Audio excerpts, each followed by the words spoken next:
Assalamualaikum warahmatullahi wabarakatuh. Perkenalkan, nama saya Evi Kofifah dari Prodi PAI semester 5A Universitas Gilfat Siman Sekarang Lamongan. Video ini dibuat untuk memenuhi salah satu tugas mata kuliah Sejarah Pendidikan Islam yang diampu oleh beliau yang terhormat Bapak Nurdi SAG SPD MPDI. Baik, di video kali ini saya akan memaparkan sedikit tentang sejarah pendidikan Islam di masa Kerajaan Indonesia.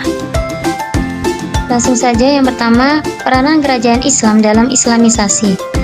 Dilihat dari segi wilayahnya, kerajaan Islam di Indonesia ada yang berdiri di Sumatera, Jawa, Kalimantan, Maluku, dan Sulawesi. Masing-masing kerajaan Islam tersebut di samping memiliki keunggulan, juga memiliki kesamaan dalam menggunakan pendidikan, yang mana dalam arti luas untuk menyiarkan ajaran Islam. Sejarah mencatat tentang adanya saluran yang digunakan dalam menyalurkan agama Islam adalah sebagai berikut. Yang pertama, melalui jalur perdagangan.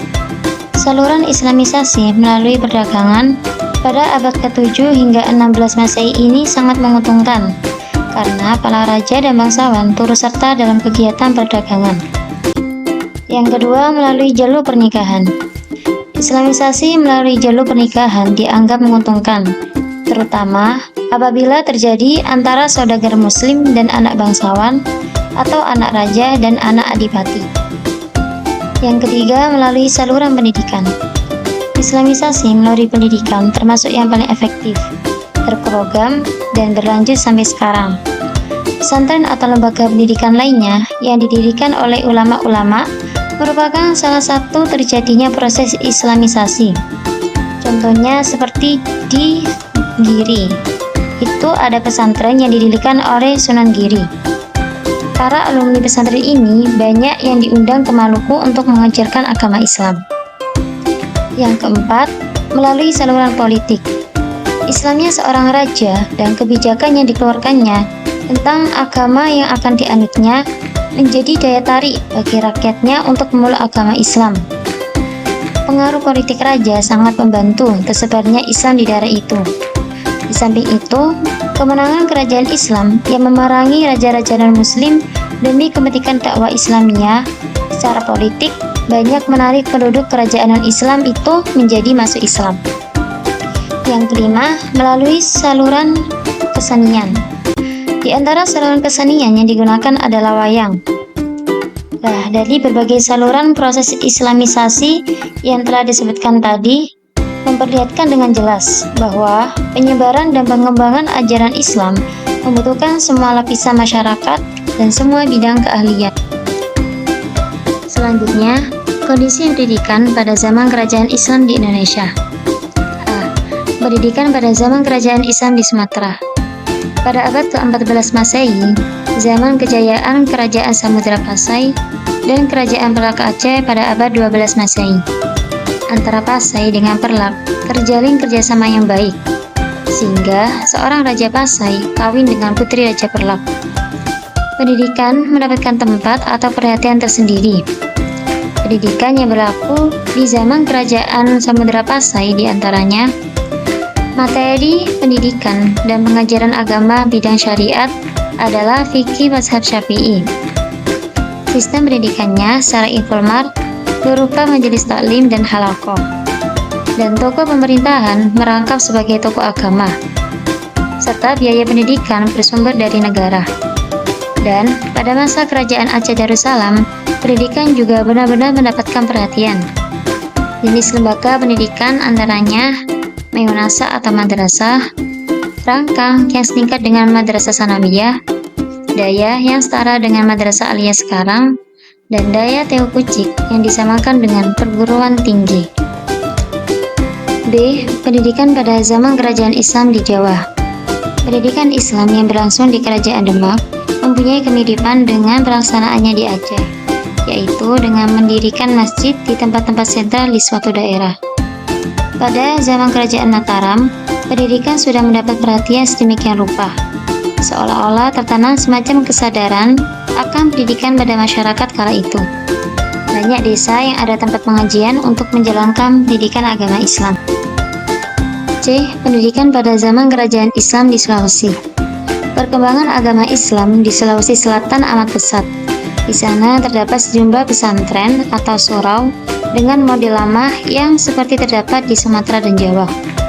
Semenjak datangnya alim ulama Bugis dari tanah Mekah, perkembangannya semakin pesat, yang kemudian secara berangsur-angsur berdirilah madrasah-madrasah atau sekolah agama yang menggunakan sistem klasikal yang dilengkapi dengan bangku, meja, dan papan tulis sebagaimana sekolah yang digunakan. D. Pendidikan pada zaman kerajaan Islam di Maluku. Islam memasuki Maluku pada akhir abad ke-15. Sekitar tahun 1460, Raja Ternate memeluk agama Islam. Raja Muslim yang pertama adalah Zain al-Abidin (1486 sampai 1500). Kondisi pendidikannya serupa dengan pendidikan Islam yang ada di Jawa. Raja pada masa itu mempelajari tentang Islam pada Madrasah Giri. E. Pendidikan pada zaman kerajaan Islam di Kalimantan. Sistem pendidikan seperti pengajian kitab di pesantren Banjarmasin, Kalimantan tidak berbeda dengan sistem pengajian kitab di pondok pesantren Jawa ataupun Sumatera, yaitu dengan mempergunakan sistem halaqah dan menerjemah kitab-kitab yang dipakai ke dalam bahasa daerah. Selanjutnya, lembaga pendidikan Islam pada masa kerajaan Islam di Indonesia. Yang pertama, masjid. Masjid sebagai pusat aktivitas penyebaran Islam, lambat laun meluas perannya sebagai lembaga pendidikan bagi orang tua maupun anak-anak. Pada umumnya, pendidikan yang berlangsung di masjid berkisar pada membaca Al-Quran dan akhlak. Yang kedua, pesantren. Pesantren telah muncul sejak permulaan Islam di Nusantara yang mengambil bentuk dalam pawiyatan. Sistem pendidikan pawiyatan mirip dengan pesantren, dan materi yang diajarkan di dalam pawiyatan berkisar pada ilmu-ilmu agama dan sikap beragama. Metode yang digunakan adalah metode penghafalan. Pada lembaga ini juga telah dikenal kiai dan santri, masjid, dan kitab kuning. Yang ketiga, rumah ulama sebagai lembaga pendidikan. Sebelum masjid dibangun, ketika di Mekah, Rasulullah menggunakan rumah Al-Arqam sebagai tempat memberikan pelajaran bagi kaum muslimin. Selain itu, beliau pun menggunakan rumah beliau sebagai tempat untuk belajar Islam. Di antara rumah ulama terkenal yang menjadi tempat belajar adalah rumah Ibnu Sina Al-Ghazali, Ali Ibnu Muhammad Al-Fasihi, Yakub Ibnu Kilis Wazir, dan Khalifah Al-Aziz Bilal Al-Fatimi. Yang keempat, Istana Khalifah sebagai lembaga pendidikan. Pendidikan anak di istana berbeda dengan pendidikan anak-anak di kutub pada umumnya. Di istana, orang tua murid atau para pembesar di istana adalah yang membuat rencana pelajaran dan tujuan yang dikehendaki oleh orang tuanya.